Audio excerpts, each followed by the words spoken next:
இப்ப நம்ம கொஞ்சம் கிட்ட வந்துட்டோம். இன்னும் கொஞ்சம் தூரம் இருக்கு.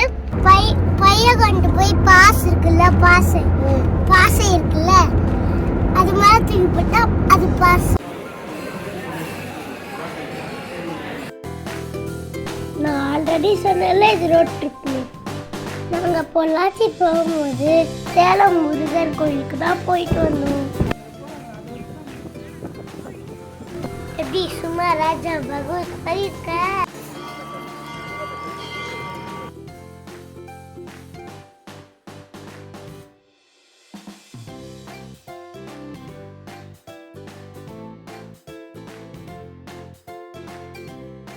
இதுதான் நாங்க பொள்ளாச்சியில தங்கியிருந்த ரூம்.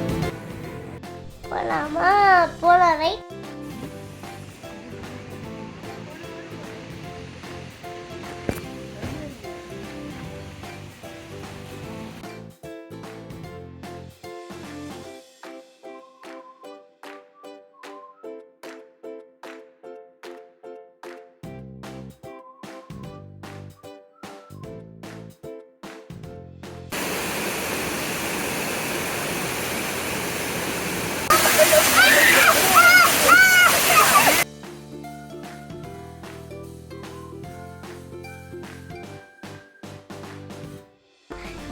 இப்பயாச்சும் போவச்சு.